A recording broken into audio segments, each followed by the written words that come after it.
Call this meeting to order.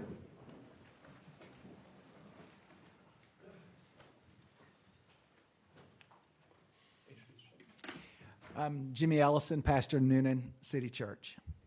Let's pray. Gracious God, we pause to thank you for your goodness, your mercy, your grace. And tonight we pray for our council, for the mayor. We thank you for the leadership that you have provided, and we pray for their wisdom and their guidance and their unity as they serve the great people of Newnan, Georgia.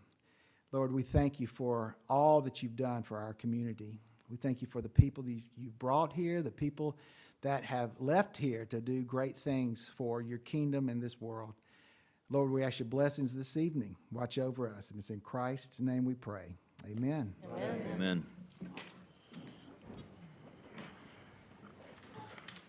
All right, with that, we move into the reading of the minutes. Item A, minutes from the regular meeting on March 10th, 2026. Do I have a motion to accept the meetings the minutes as provided? So moved. Do I have a second? Second. With that, all in favor of accepting the minutes as presented on item A, minutes from regular meeting on March 10th, 2025. I make a motion that we amend the minutes from the regular meeting on March 10th. We need to reflect in the minutes that items A, D, F, G, H, I, J, K, L, M, N, and O did not allow discussion after a motion and second.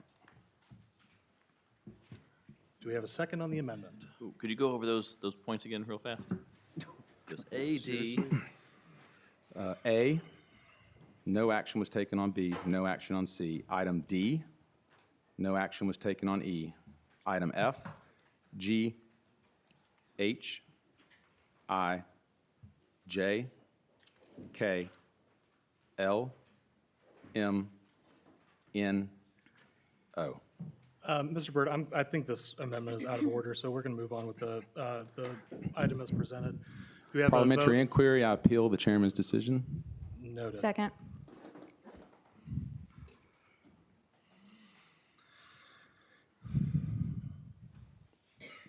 We have a motion and a second for voting on the minutes. Have a majority. Do we have we have the first vote and the first second. Do we have a vote on accepting the minutes as presented? Repeat that. We have a motion and a second about accepting the minutes as presented. Do we, all in favor say aye? Aye. All opposed? Aye. Aye. Okay. Move forward with the amendment.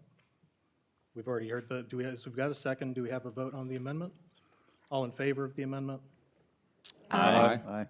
All opposed? Aye. Aye. All right. All in favor of accepting the minutes from the work session on, or I'll accept a motion on accepting the minutes from the work session on March 10th, 2026 as presented. I'll make that motion. Second. All right, all in favor? Aye. Aye. All opposed? Hearing none, the motion carries. All right, reports of boards and commissions. We have one appointment to the Christmas Commission Next agenda, please. and one appointment to the Development Authority, Next agenda, please. one to the Youth Activities Commission. Well, I'd like to nominate Ann Shearhart, please. Second. All in favor? Aye. All opposed? Hearing none, the motion carries. With that, we'll recognize the members of our Youth Council. We have with us today, representing the Newnan Youth Council, when I call your name, please stand, Gray Goldenberg, sophomore at Newnan High, Ashley Mitchell, sophomore at Newnan High, and Ansley Lane, junior at East Coweta. Thank you for joining us tonight. All right, thank you so much. We have a report on operations from the city manager. I don't have anything tonight, Mr. Mayor. Thank you very much. Thank you. Reports and communications from the mayor. I'm sure that some of you, based on the emails we've received, are here for our consideration of the First Avenue project. We got a request from them to withdraw their application. So we'll be sorting through that, but just wanted to flag that for the people at home. I also want to thank our city manager's office. I feel like I thank the city manager's office every week just because of all the stuff that they do.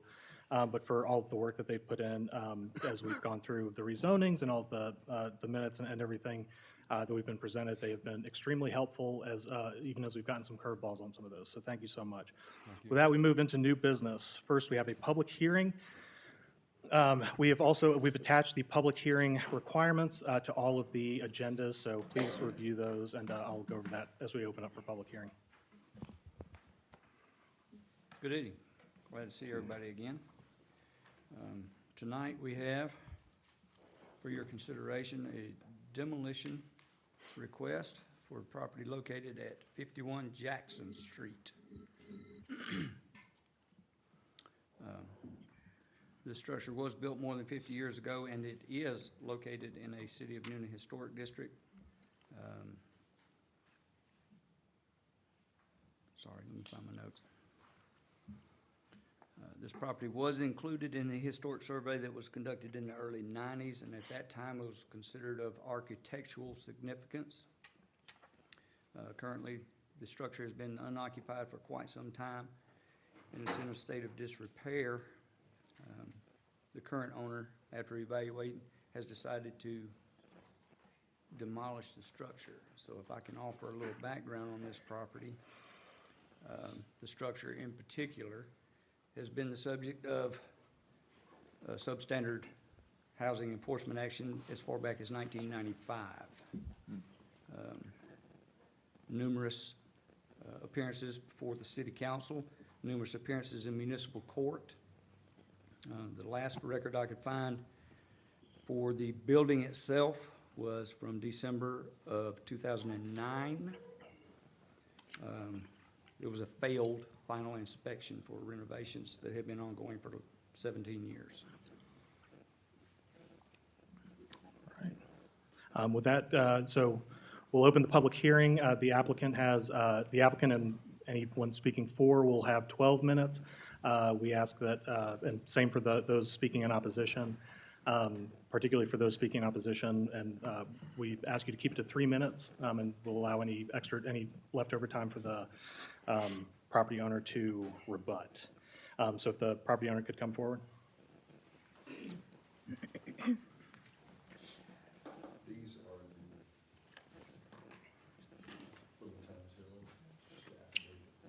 okay, and then this is the structure. We have, Mr. Schwartz has given us his affidavits of his public hearing and his structural engineering report for the record. You want me to, have they seen this? Do you want me to? Sure, yeah, absolutely. You probably don't need the affidavit. Go ahead.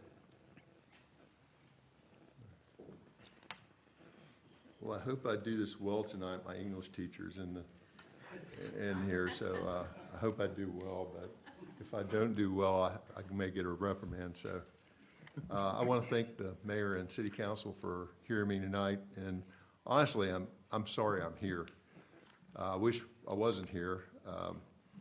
You know, as Brian was speaking, that was me in 1995 trying to save the structure on the city council.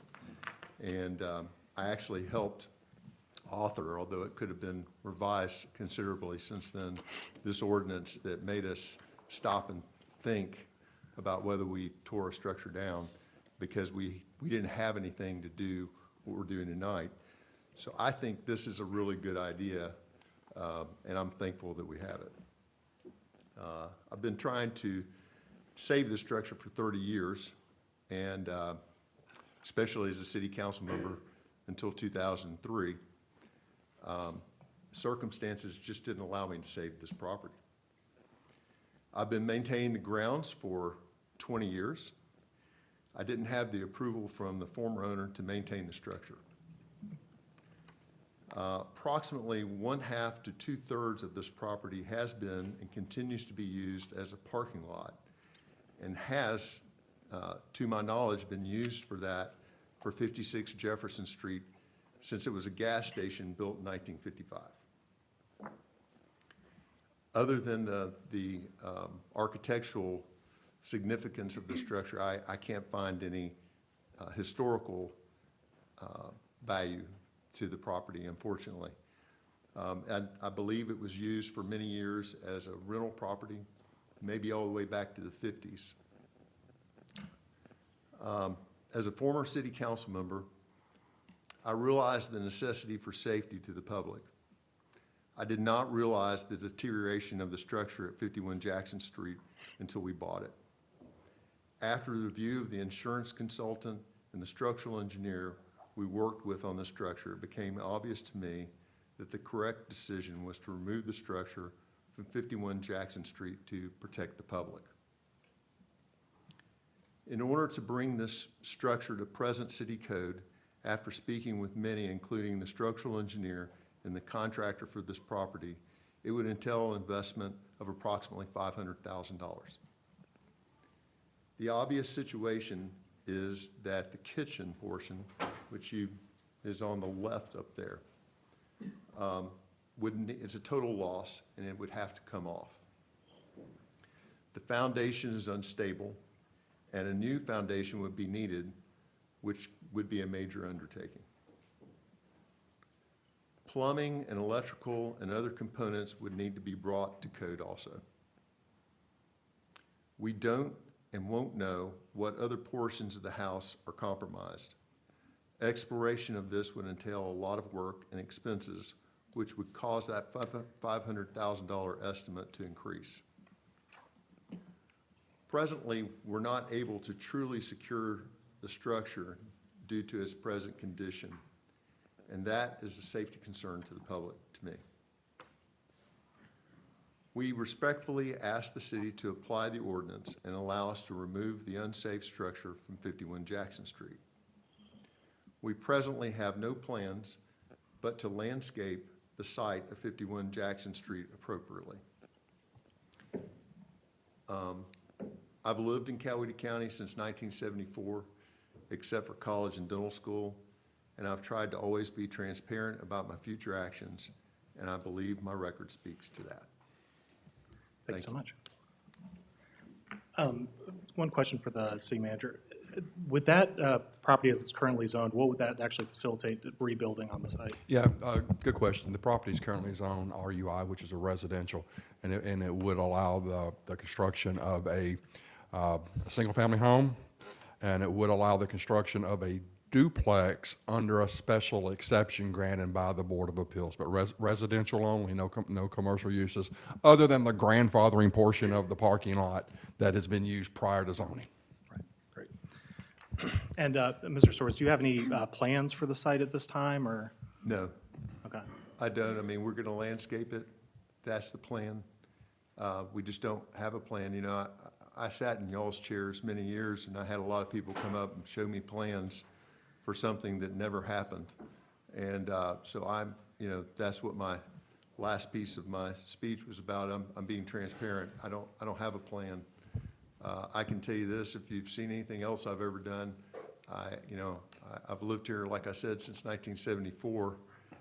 I don't want to start tarnishing my reputation now. So, it would be nice, whatever it will be. I don't have any plans what that would be. Perfect. Thank you so much. I do have a question. You said that the parking lot would be grandfathered in.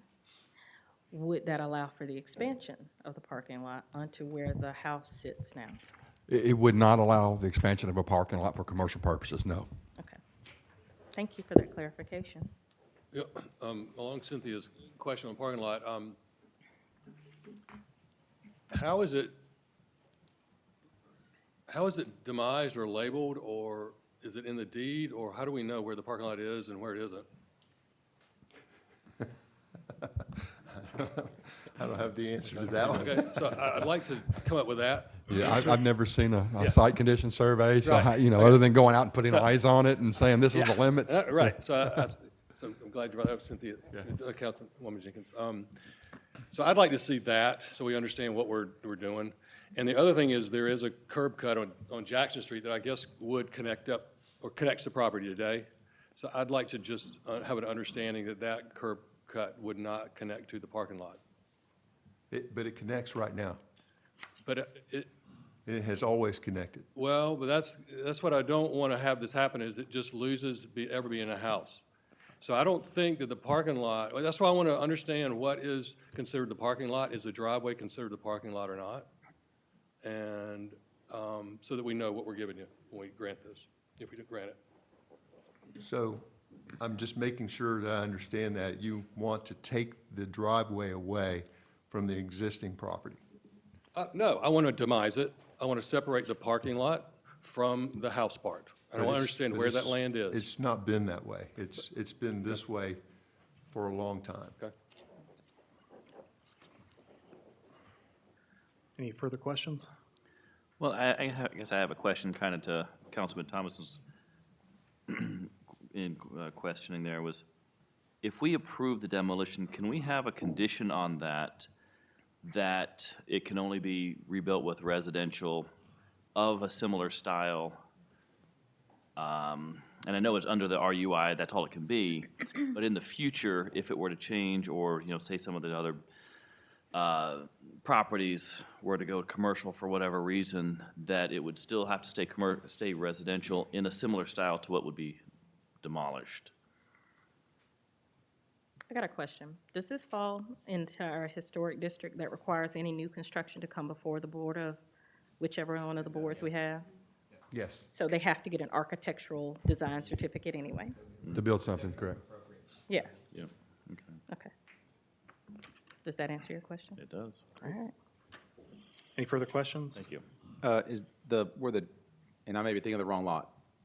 Once this house is removed, and if you enter the driveway off Jackson, could you conceivably drive all the way through over to in front of Doba and Dairy Queen?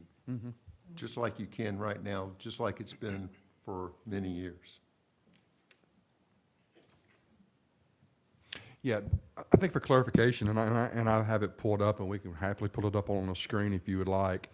The lot here at 51 actually goes from Jackson to Jefferson.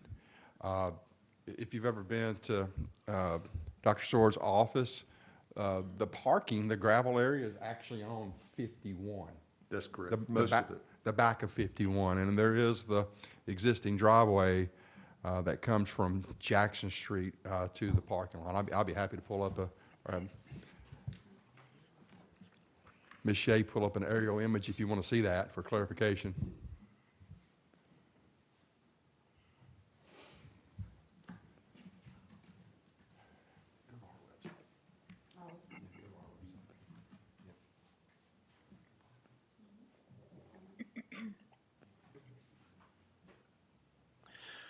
Well, while they're pulling that up, what kind of landscaping are you looking at putting in? What kind of design? We haven't figured out exactly. We actually took a picture of something we like. It would have some shrubbery in the front, and it would be grass, be nicely grassed.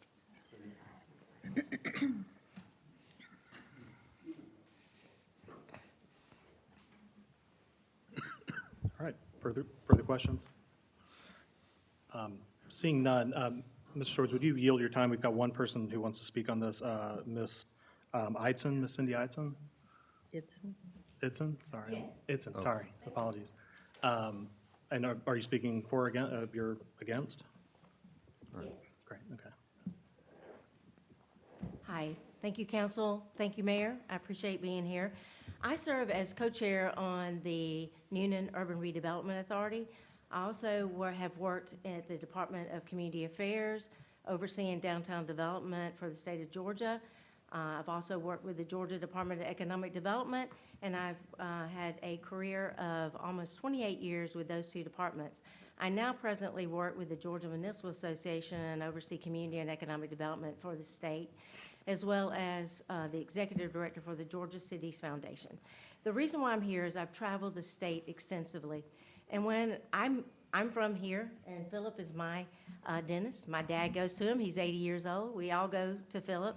And it's not so much about Philip. It's about that we have to look at the integrity of our housing stock, and that we have a sense of place here. This house is 1900, it's 126 years old. And I have traveled the state, and that's why I wanted to give you a little bit of my background, is that I've seen a lot of buildings that have been in worse shape than this. The house was purchased, last time it was purchased by Philip and their group, it's $275,000. And if I was purchasing a house for $275,000, I would think that if it was in that bad a shape, I probably would not have purchased it. But with that building being what it is, looking at the roof line, if it was having considerable damage from the foundation, it would be falling in. So the back side of the house is an addition, and that's where the major, issues are. I know it has black mold, but black mold can, there's a lot of, you can put money into that, but with us trying to preserve our historic character, our sense of place, and looking at some planning tools, and I wanted to kind of talk a little bit about that just for a second, is that when we're looking at demolishing properties, I know that going to the, to our building department, it would be great if, we didn't have to think, hey, what are you gonna replace this property once you demolish it? It'd be great if it was one little line on there just to say, hey, this is what I'm kind of thinking about. Because then it opens up a lot of conversations, and then the mayor, of course, gets a lot of those emails. And so, to me, another way to protect a lot of our historic structures in Newnan would be to look at a vacant property ordinance. And I was just speaking in Brunswick on Friday at the Certified Planning Institute and talking about this, a vacant property ordinance. Brunswick has one. It's something I know, Mayor, you are so interested in planning tools that kind of help keep our structures and keep our sense of community of what we've grown up. And serving on, it's just a great honor to be able to serve on our Newnan Urban Redevelopment Authority, but that the fact that the house is an opportunity where someone could be living there when we do need housing. And so that was my concern. I don't want us to keep tearing a house away. And I have to use this, don't get mad, Philip, but if we're looking at, and I've done this when I've spoke to other council members, when you're smiling and you lose that front tooth in the front, things change a little bit and you start having a gap. And that gap starts happening all the way up the corridor of, of Jackson Street. And we don't need that to be tearing away that entranceway coming into our downtown. And I've seen a lot where a lot of the buildings have been renovated. People have come in, and when buildings were going to be lost, one of the structures, I know Georgia Shapiro talked about it, had been renovated on that site. But I don't want us to lose more of our historic fabric. I know the county just tore down a historic structure, and I think a vacant property ordinance would be something that would be, that the council might consider, or our planning department to look at, because it could really make a difference about us, looking at properties before they go into disarray, to make sure that they are being looked at and that the property owner submits something to the city when it's vacant. And then we can start following back. They pay a cost to do that. And then when they start letting things become unsafe, then guess what? You get a fine. And so it's just something that would help preserve that. And I love Newnan. I moved back after graduating from Georgia Tech and University of Georgia. And I love my hometown. I know Philip loves his hometown too.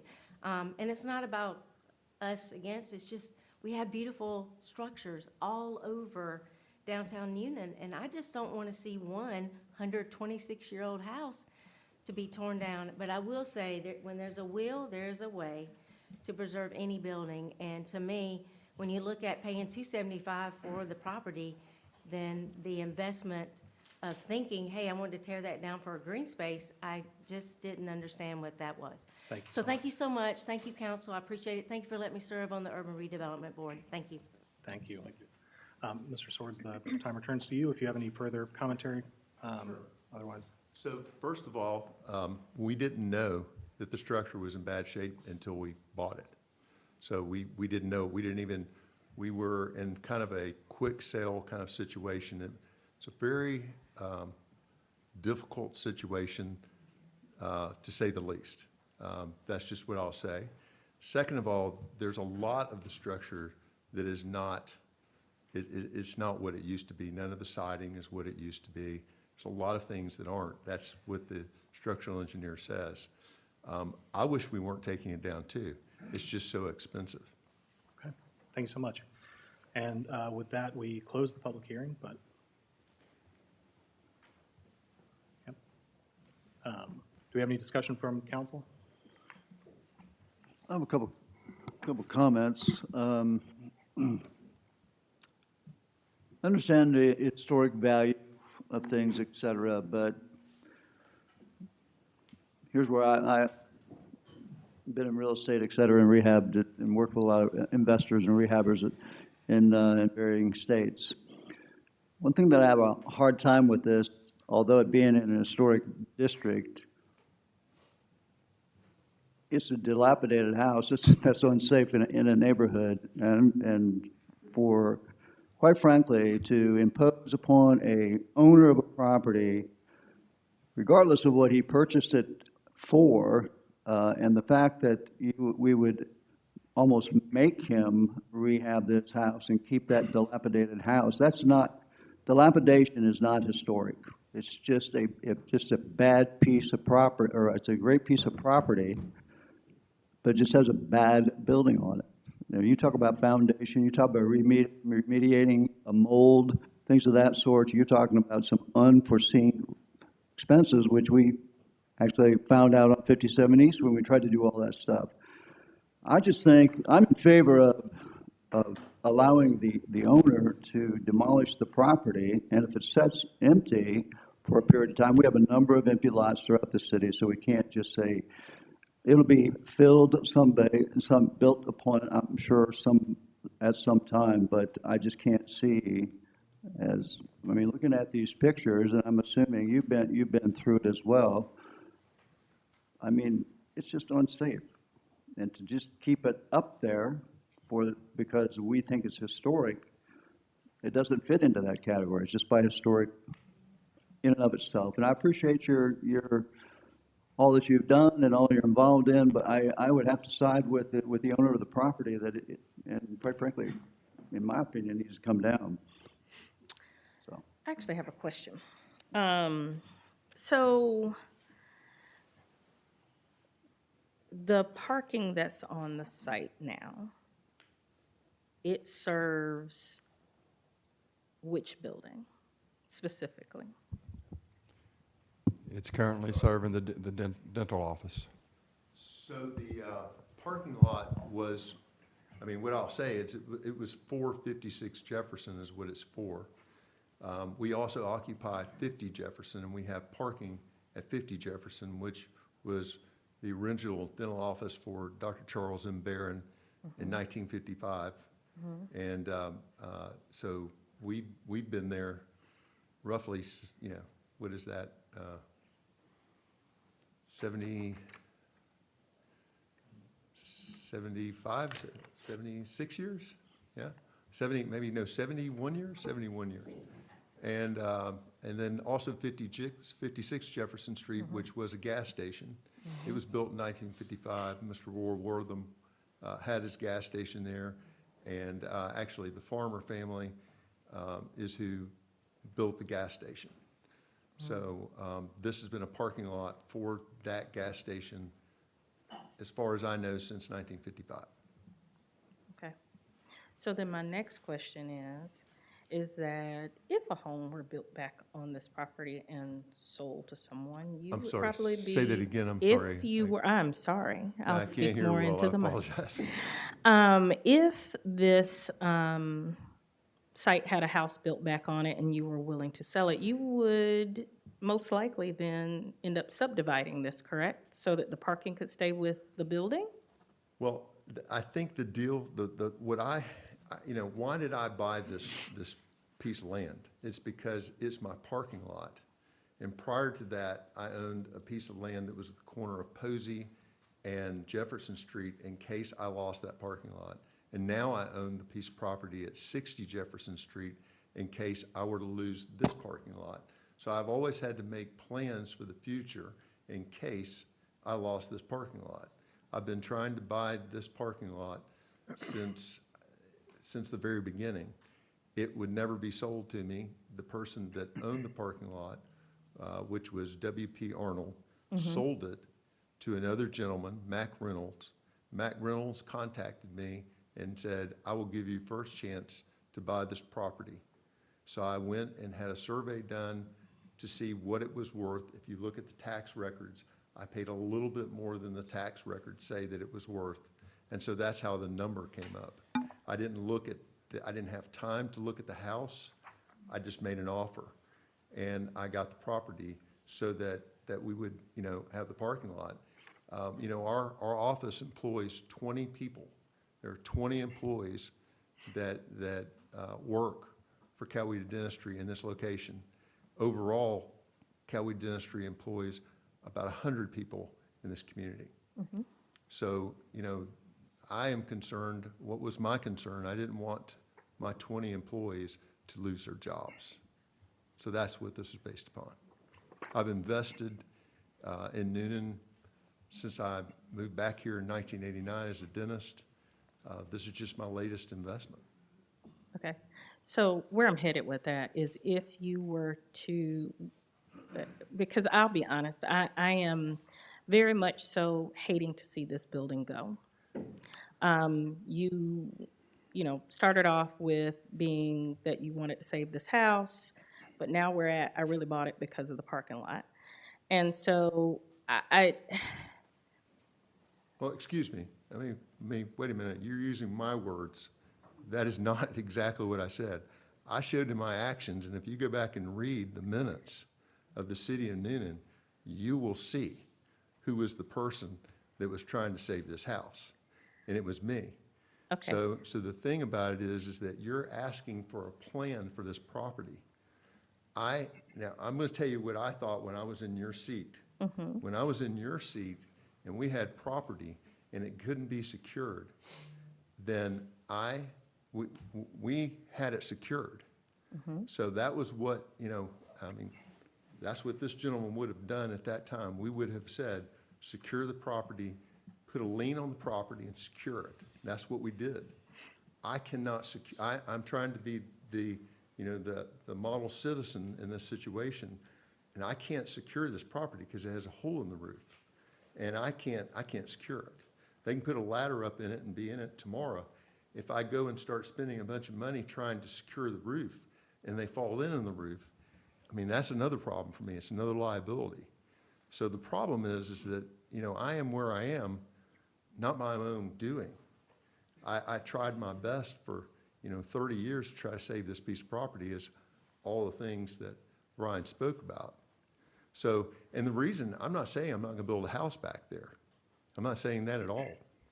I'm just not trying to come up here and say, here's what I'm gonna build back here, and then, I don't have a plan. My concern is securing the property. It's the public safety.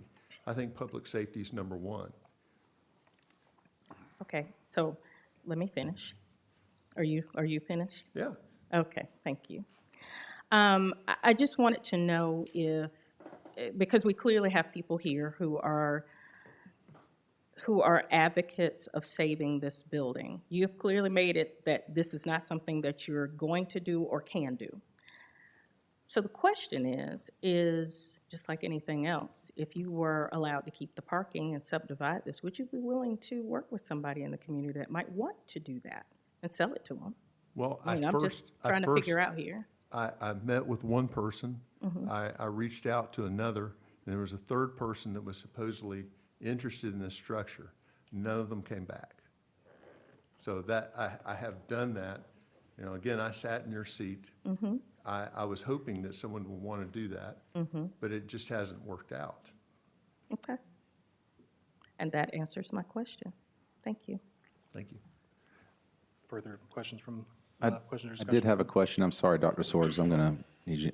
Thank you. First off, thank you for your service as previous council member. Thank you. And this is just a question to pose to you.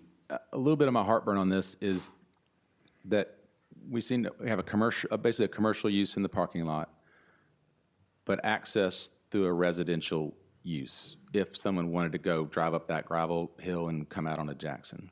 So my question is, would you be willing, and I think this might have been where Councilwoman Jenkins was going, of subdividing this off at a demise line, getting that parking lot rezoned into commercial space, and then not allowing access from the commercial use through a residential, and allowing then, per Councilman Jenkins' idea of if you wanted to sell that to someone interested, or build the house and sell it yourself, you maintain the parking lot that is important to your commercial needs.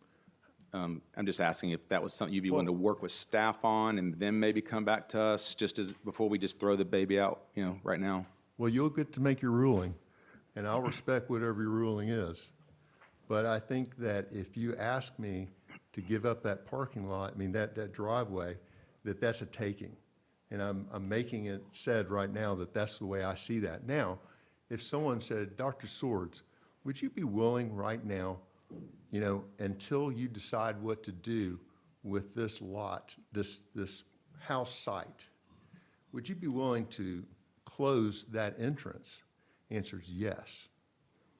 But I don't have any plans, and for me to try to, again, my concern is I can't secure the structure. So if you ask me that, like, hey, are you willing to close the entrance onto 51 Jackson Street right now? Sure.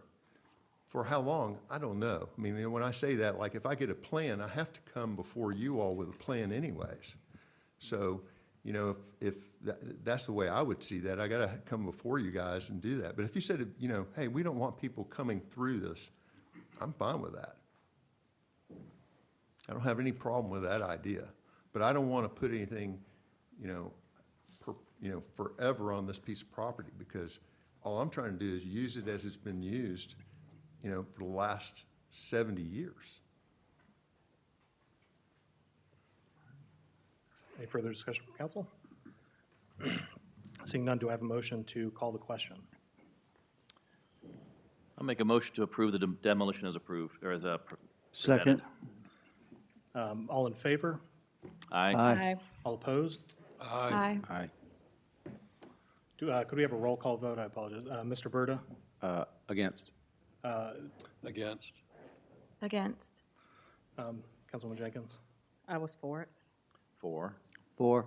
I guess that leaves a tie to me. I'm going to go 4. With that, the motion carries. Thank you so much. Mr. Swords, I would ask you to possibly close off that entrance for the time being, just as a measure of safety. Absolutely. Thank you. Thank you.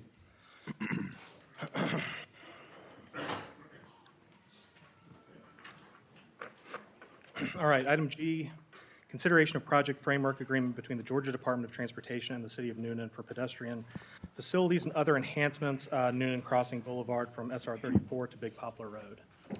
Good evening, Mayor and Council. For consideration tonight is a project framework agreement for the project that you described. It's namely link sections 5 through 7 that would complete from the Piedmont Newnan Hospital at, they call it Big Poplar Road. I don't think we do, but they do, so that's why I used it. Poplar Road down to Bullsboro. There are a number of segments along the way that have already been constructed, and this will connect them all up and give us a nice continuity between those two big, it's a long corridor between the two big roads. The project was estimated at $981,330 for PE, and the federal highway grant through GDOT would give us $785,064, and our portion would be $196,266 to do the preliminary engineering on this project. Great. With that, is there any questions from council? Any discussion? I'd like to make a motion that we execute the Well- project framework agreement as presented. I appreciate that. I just want to make sure that we've exhausted debate. Usually we go into discussion after a motion is seconded, and then discussion starts. Okay, but hearing that, is there any discussion from council? Okay, with that, can we, do I hear a motion to call the question? Do we have a motion to call the question on this? Are you asking for a second? Because he was a made the motion. motion. I'll Oh, second to the call motion. Great, thank you. No, that was a second to the motion that you stopped, you interrupted me making. So now the motion has been seconded. Now we go into discussion. I'm going to interrupt here, because all of this is just unnecessary. We had the chair gets to decide how he wants to run the meeting. We were all given a note. We just got to get used to the way he wants to run this meeting, which is discussion is first, and then we go into a motion in a second. I don't think that sitting here in this place should try and police the mayor's way he wants to run this meeting. It's not the place for that. We can talk about that outside of this. Thank you, and I would appreciate I mean, that. I'm just sorry. saying.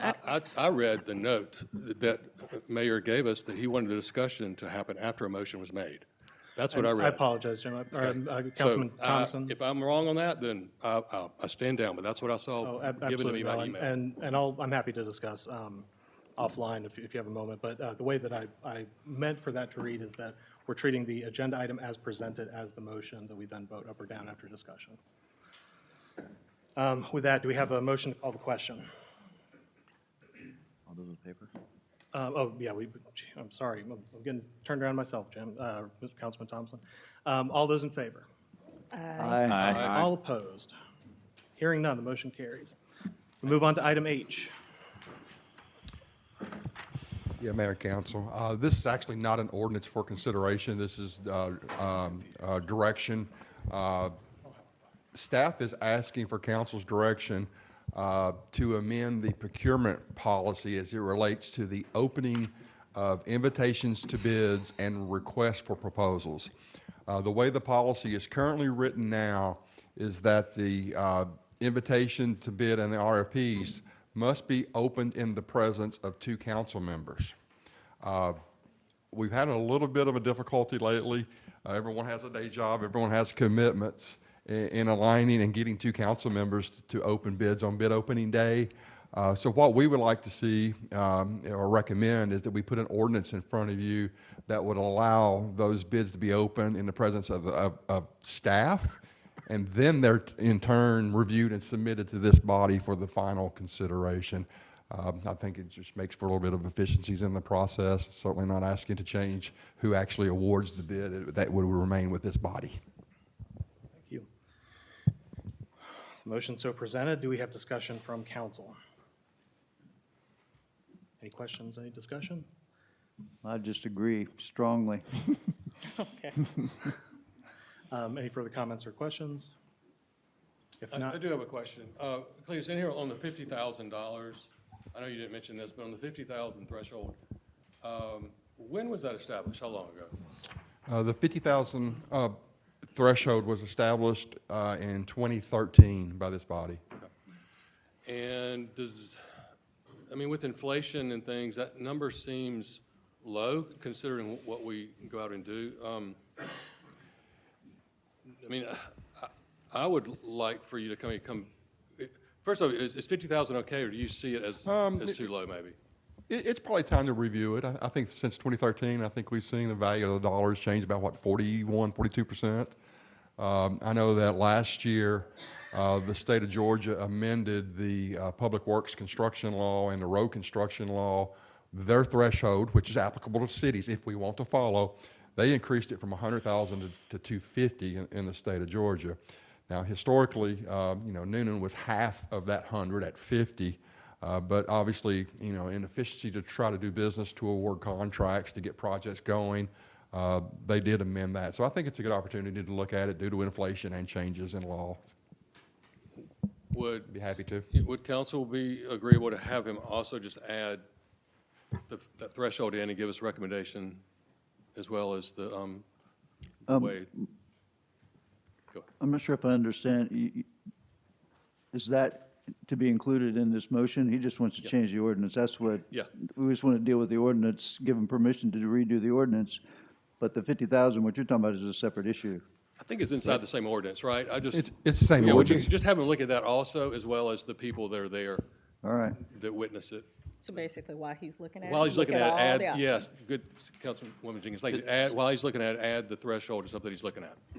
To Mr. Guillaume's point, it's on line point one, the threshold is for the purchasing method. So anything below $50,000 does not require us to be present. And that would be, even if we kept the part 5 where we have to be present, but we raise it from 50,000, say, to 200,000, it might be time just to do that. So we still have eyes on for the opening at a higher amount. But I think is what he's saying. But here's the point. Just this week alone, we've had difficulty, and throughout in the last, I'll say 7 years that I've been serving here, it's been very difficult and many times to get people to open up bids. So that's what they're referring to, because if you, the alcohol license, for example, is it comes before them, paperwork's in order, and it comes before us to get approved anyway. So the reasoning behind all this is just let them do it, have the eyes on, it's certified, it's notarized, correct, the bids are notarized, and then it has to come before us again anyway to be approved. So it just makes sense to streamline it, so due to people's schedules, you can't, it's very difficult for staff to call members to come and serve. Just today, for example, I was called to come in on a last minute for it, and I couldn't due to schedule it. That's the whole point of what the city manager is talking about. It makes perfect sense to streamline this thing because it's very cumbersome for them. And it's also it's not fair to the bidders, quite frankly. Anyway, that's. I will say that I hear what you're saying, and I think that to Councilman Thomason's point, that since we're looking at it, let's just look at it and then come back with some options for us. That way we're not revisiting this again because we didn't do it comprehensively. So look at That's what both. I'm asking for, is looking at I can agree, both. I agree. Okay. Any further discussion? With that, can I get a motion to call the question? I'll make a motion to call the question. Do I have a second? Second. All in favor? Aye. All opposed? Hearing none, the motion carries. Moving on to item I, and this is where we had the request to withdraw. That has been submitted. That does have to be approved by council with that under consideration. We have, this is the First Avenue rezoning request. And with that, excuse me, I lost my motion. I move that we approve the request to withdraw rezoning application RZ 202509 submitted by Melissa D. Griffiths on behalf of Imperium Development LLC, and that we waive the 12-month resubmittal limitation as provided in section 10-14 of the zoning ordinance. Do I have a second? Second. All in favor? Aye. All opposed? Hearing none, the motion carries. That strikes both item I and makes J a moot point as well on unfinished business. With that, we move into unfinished business.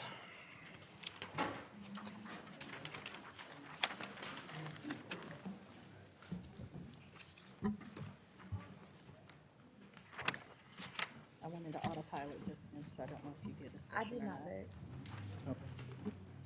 I'm against, but I don't know what, I don't, do you want to read it to make sure? Actually, I'm going to request a revote as a member of the majority because it sounds like there was discussion that I may not have asked for, so I apologize for that. Can we have discussion on the item for the removal of this Could you withdrawal? repeat your motion? Yes, absolutely. My apologies.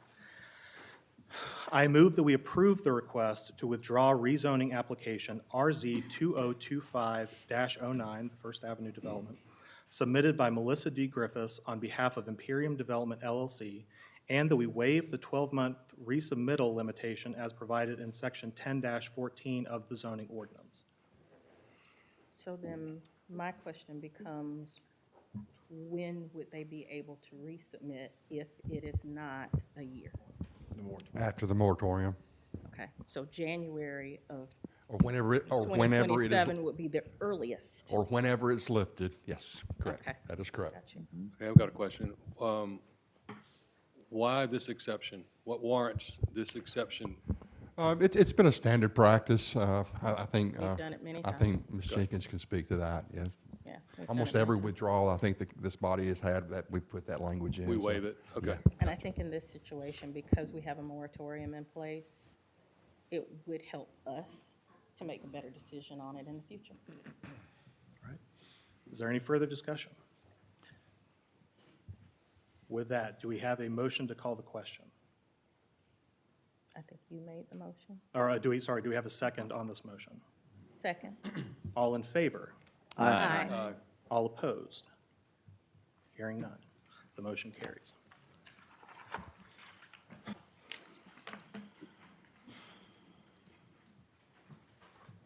All right.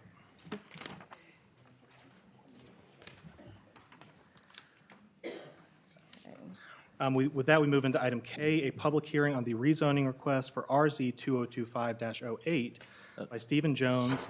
What? Apologies.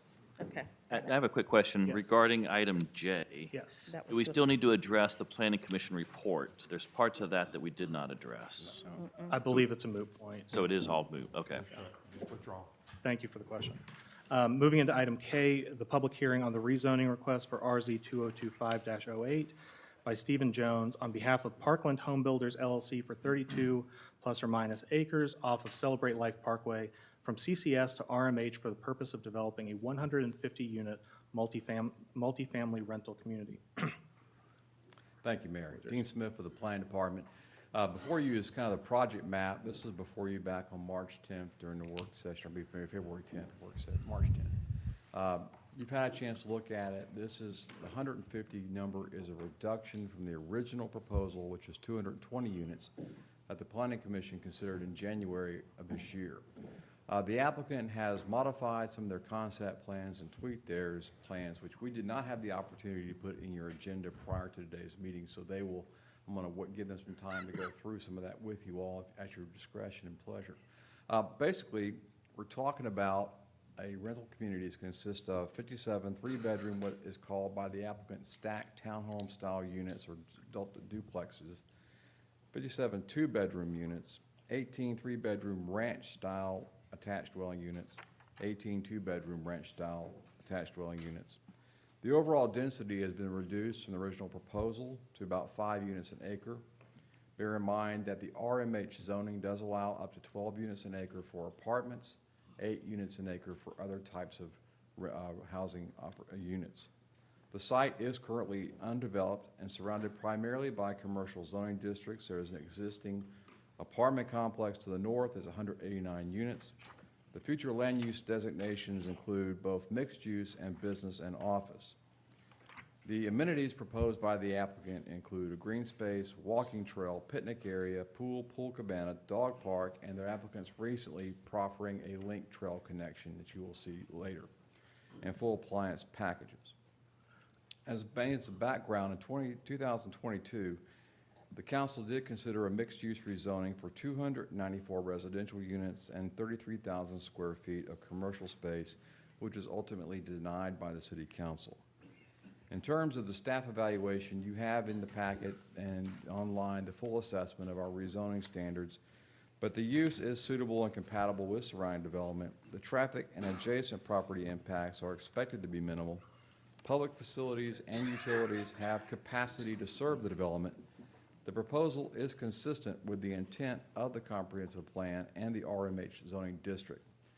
There were 3 standards that were not met in our assessment. We do believe the property can be used under its current zoning, although it has not been used, or any plans have been brought to the city to be developed under the current zoning.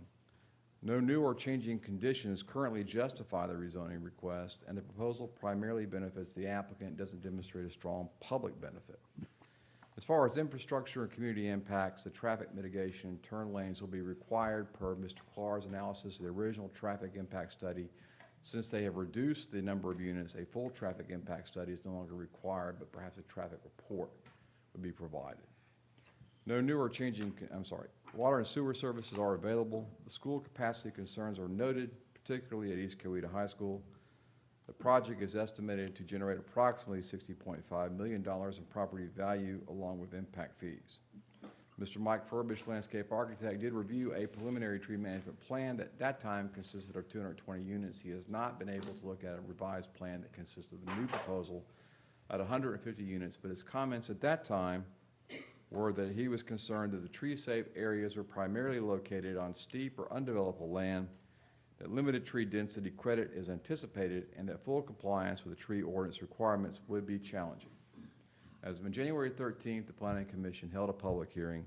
At the conclusion of that hearing, the Commission recommended unanimously by a 5-0 vote to recommend denial. The staff summary finds that this does meet 5 out of 8 required zoning standard and assessments.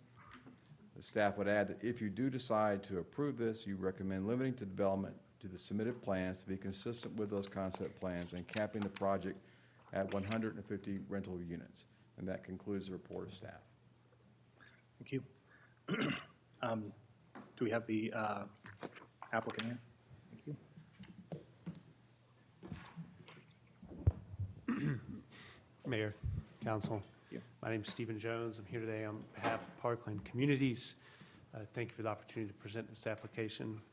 As staff has said, we have revised this plan considerably after the last time you heard this in a public hearing. Council, we had a discussion about some revisions we've made to that plan, and we've continually refined that plan through work with staff. Just to orient ourselves here, this parcel is on Celebrate Life Parkway.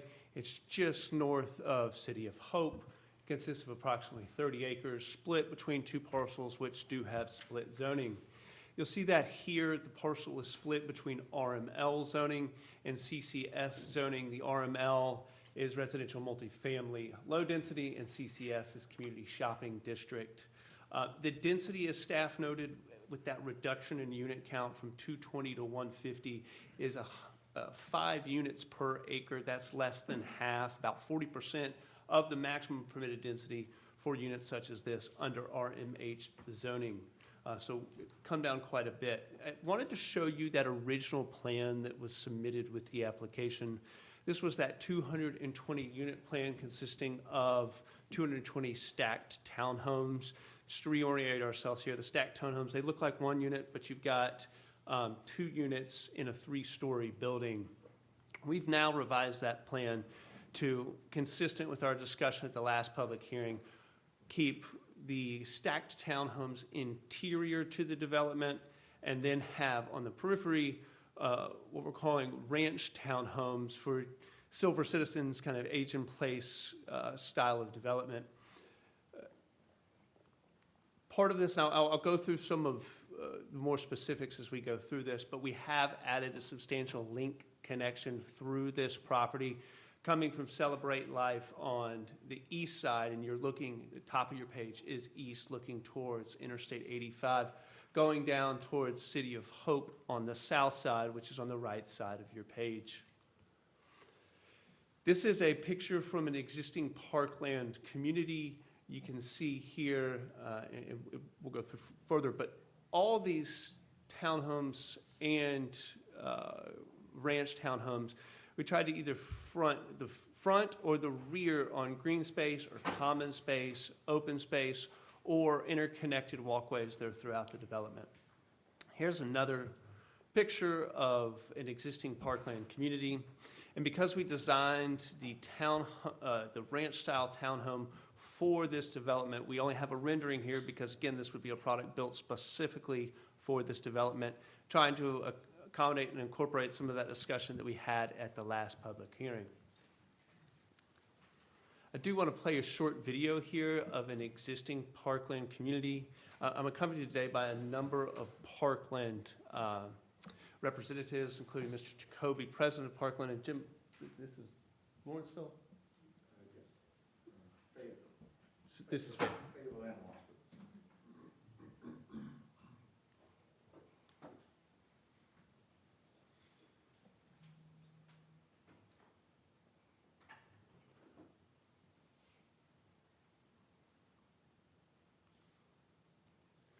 We had some discussion about the rental rate here. So what we've done is a market analysis of some similarly situated types of rental units.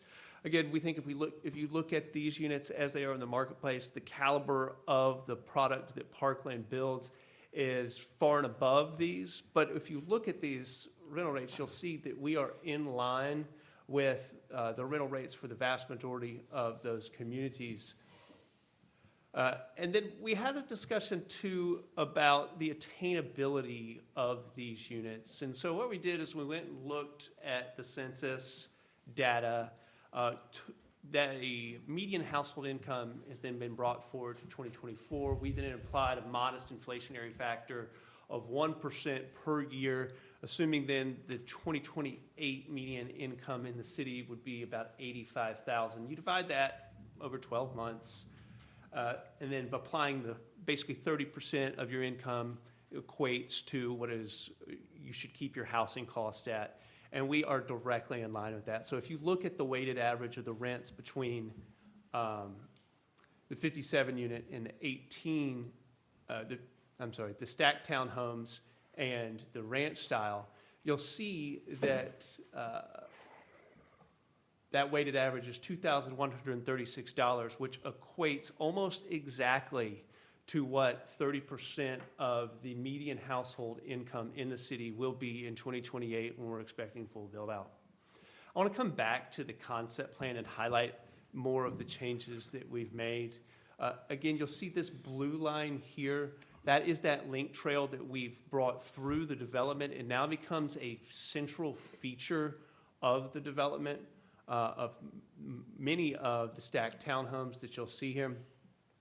We've also highlighted on this plan, to the north of this property is some undevelopable land partially owned by the City of Hope. It could be a future trailhead for the link trail. Additionally, on the north side of our site, which is on the left side of your page, we have land on which there's currently a Newnan Utilities pump station, but should the city desire it, we think that would make also another great portion for things such as a trailhead, a parking lot. When you look at the link trail, there are only 2 public parking lots that we're aware of for access to the trail, or dedicated parking lots. This sits almost directly in the middle of those and could provide another public parking spot on the north side of that track. Alternatively, it could be something such as, like a mountain biking area, an off-road biking area. I know they're on the east side of 85. There's only one stretch that provides that sort of access or amenity to the link. So we're open to those things as well on that portion of the site. I then want to come and talk more about the amenities in this development. We've got a dog park on the south side. We've got this large open green space area with a children's playground and a tree save area in the middle. You then also have your pool and pool cabana. And at the front, at the terminus of the link trail on Celebrate Life Parkway, we've added a public art installation. That's something that we've seen successful on other green trails or greenways, multi-use paths, is to add that public art installation at trailheads. We think that's a really cool feature.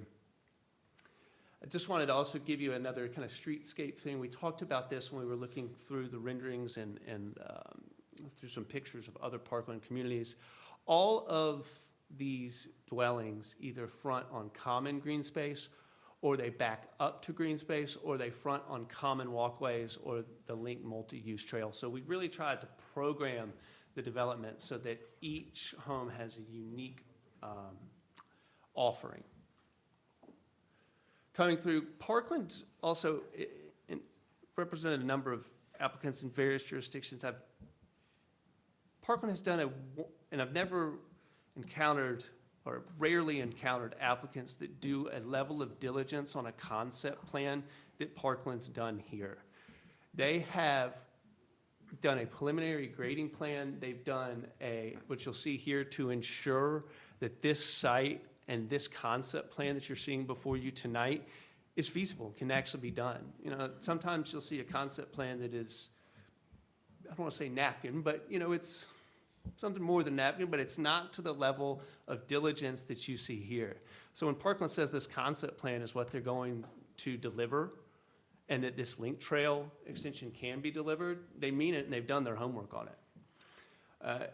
To staff's comment, and Mr. Furbush's analysis, with the reduction in the unit, we've obviously increased the green space and increased the ability to meet the landscape ordinance. On the 220 plan, we had a landscape diligence plan above and beyond the preliminary tree save management, and we were confident we can meet it there. We've done that again here and are confident in the ability to deliver and meet the requirements of the landscape ordinance. I do want to talk, if traffic may be a concern, about what could be done as presently zoned, and not to belabor this point because I know we discussed it in the last public hearing, but the traffic comparison versus a mixed-use style development, which to staff's analysis of the 5 factors, they say they think it's viable here, and again, not to belabor this point, because we discussed it extensively in the previous public hearing, this entire area has developed around this parcel.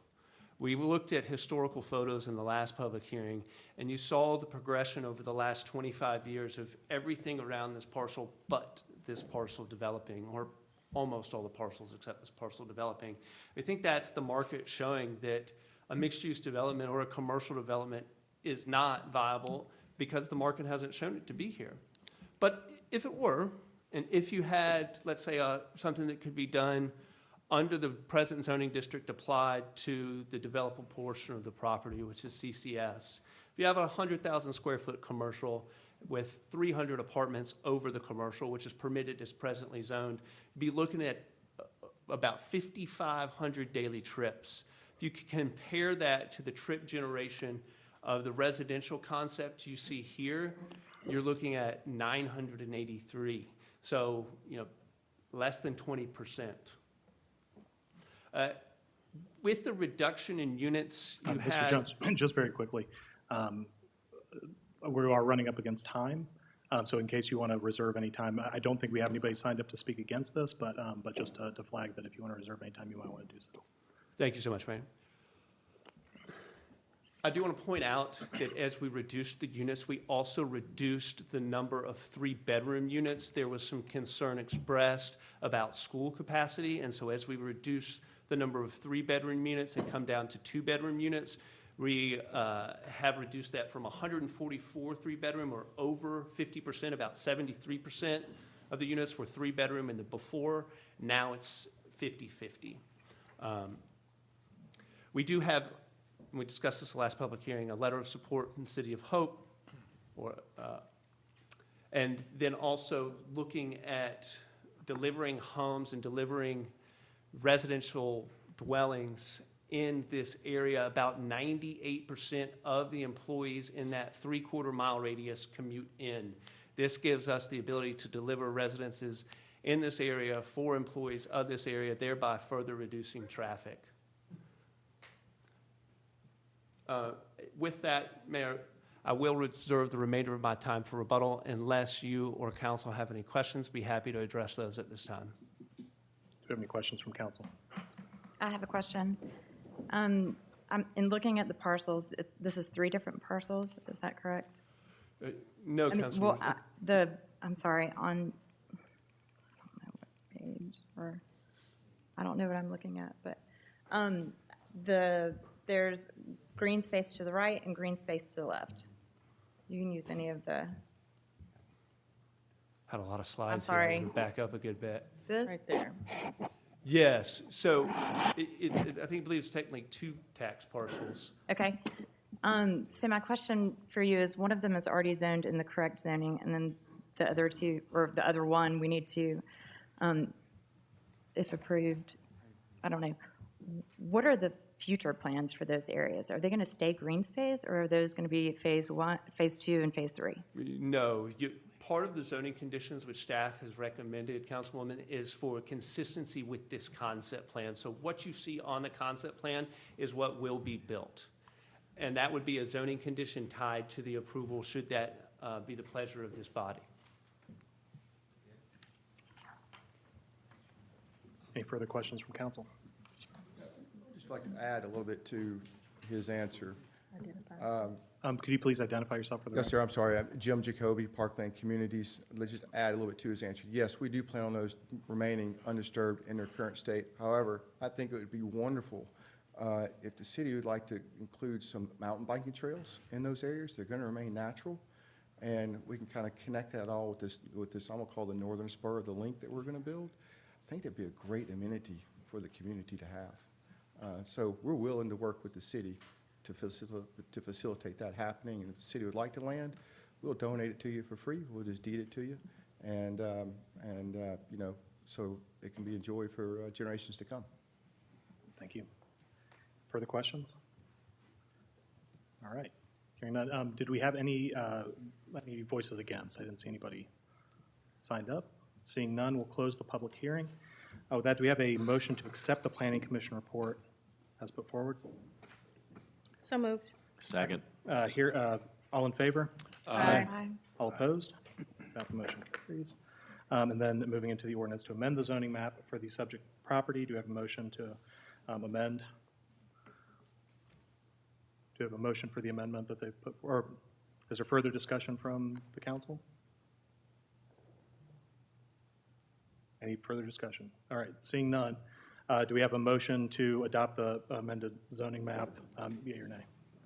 What's the motion again? Is the motion is to accept the ordinance, to amend? Or to, you know, we can, well, yes, I would like us to either vote this up or down, rather than, that was part of the apparently confusing. Well, I'm going to memo that make I a sent. motion to, are you asking a motion to approve The rezoning. the rezoning? Yes. I make a motion to approve. Second, do we have a second? Is, With that, if I could ask a question, is that with the 150 cap? That's with the 150 cap That's as stated, As yes. per the planning commission's Sure. recommendations? Mr. Mayor, our Yes. city attorney is trying to get, to say something, and I don't know what it is. our city manager, sorry. Sorry. If there is a motion to approve, you need to reflect in your motion because the actual ordinance that we have prepared, Exhibit B, does not reflect the exact latest. And therefore, your motion needs to reflect the latest site plan as Exhibit B. Okay. So we'll amend, can we amend that motion to amend the zoning map for the subject property reflecting the latest site plan included as Yes. item B? Yes, all right. Yeah. So with that motion, do we have a second? Second. All in favor of the amended zoning? Aye. All opposed? Aye. All right, hearing that, the motion carries. With that, we move into visitors, petitions, communications, and complaints. We have a request from Tony Caro with Red Letter Merchant to close West Washington Street between Jackson Street and Brown Street for several different upcoming events.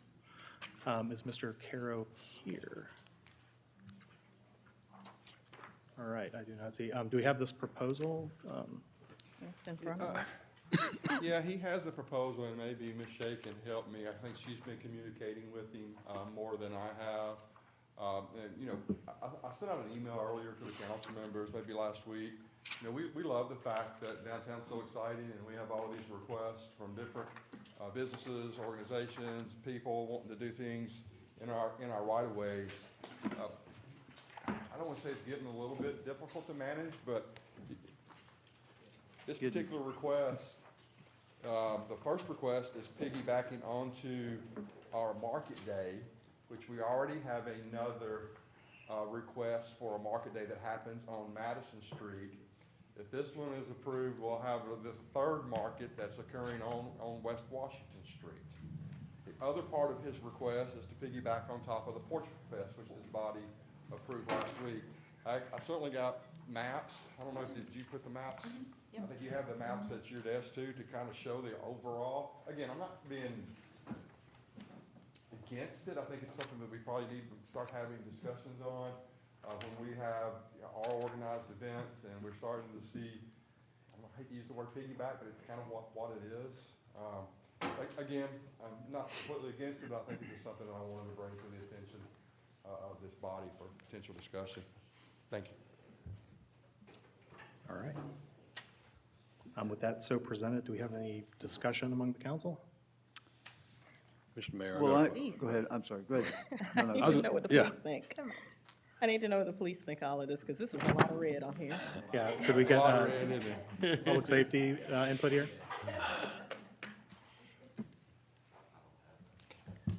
Pop quiz. This is the Porch Fest map. Yes. And this is the closes, yes. Main Street Market Day maps. So the best way I can answer this, Councilwoman Jenkins, is in reference to this request here. So West Washington Street, and again, I understand our community wants to have their events. We want them to have their events. We support it. We're out there with them when they have their events. But this intersection, and not knowing exactly how many events Mr. Carroll was asking for, I haven't seen that. But West Washington is a thoroughfare for us. It goes from downtown all the way to Belt Road, the west side of our city, Rocky Hill neighborhood, Westgate, they all use that as their main thoroughfare. So, depending on how many times we close that street, I do get phone calls when it gets approved because it's usually a Newnan PD barricade is put up there while we close the street. But we want everybody to have their events, but it does sometimes get a little cumbersome dealing with them, especially when we already have one event approved and we add another one and another one, you start closing more and more streets. It starts to make it difficult for our traffic, and that's for our citizens. That's for the citizens getting around. It's not a problem for us to close it, but I do think about our citizens, our neighbors, and those living around town. So I'm not here to, one way or the other, oppose it. I just take it into account for our neighbors. Thank you. Any Did further that answer your questions? question, Councilwoman? It does. Okay. Thank you. I will just say that, you know, looking at what y'all handed to us, I don't believe I've ever seen us close down this much at one time with no real plan to divert traffic around Right. what is not just downtown, but the entire historic district of the Northwest College Temple Historic District. I mean, I don't even think we block off this many streets for Halloween. So I'm not necessarily opposed to Mr. Caro doing this. It's just that we don't let everybody do it all at the same time. And so I think it would behoove him to come back. We did this with the Porch Fest. They came, they wanted to do it the same weekend we had the bike race, and we thought that would be too much and asked them to pick another weekend. So I would say do that with Mr. Caro. If something else is already in place, tell him he's got to pick another weekend. That's my suggestion. I just have a question. Where is he? I mean, why is he not here? He knew that it was going to be on the agenda. Well, to me personally, that says quite a bit, you know. I agree with Councilman Jenkins. So, and I also with staff is that we really need to start taking a hard look at how we approach these things, and not just one-offs anymore or combinations of things. We need to set some policy in place. Yeah, it's kind of like one of the events that we approved for the bike event, which, you know, is a very popular event. Everybody's very supportive. It goes to charity. We just realized that it's gone from a 300 to a 500 bike event to almost a 1,000 bike event. And that just takes more resources. So I think we got to have some discussions around some of those events. Well, and also putting the stress on the police department and first responders. I mean, just if we don't put a throttle on it now and kind of get some guidelines, and I don't want these guys hard pressed and overworked and traffic to your point, and kind of in my view kind of cannibalizing the initial effect of some of the events that are already in existence. Sorry. Go ahead. No, all good. I'll ditto that. I'm not in favor of this. I don't think it needs to be looked at because some of these, it's one thing when we have an event that's for charity and it brings in the community. It's another thing when we have an event that sells merchandise and they keep the profit. So I want us to look at this and really understand because it's a quality problem, y'all, that people want to be in downtown Newnan. All right, but we do need to get ahead of it because I think it could maybe getting ahead of us right now. Yeah. Yeah, I think I'm also concerned, what in his letter, he has not spoken with the fellow merchants on West Washington. So I'm a little concerned there's not consensus with fellow merchants on this section of street. All right, any further Sorry, ready discussion? for a motion? Seeing any further discussion? Seeing none, do we have a motion to call the question? I'll make a motion to deny. Second? All those in favor of denying?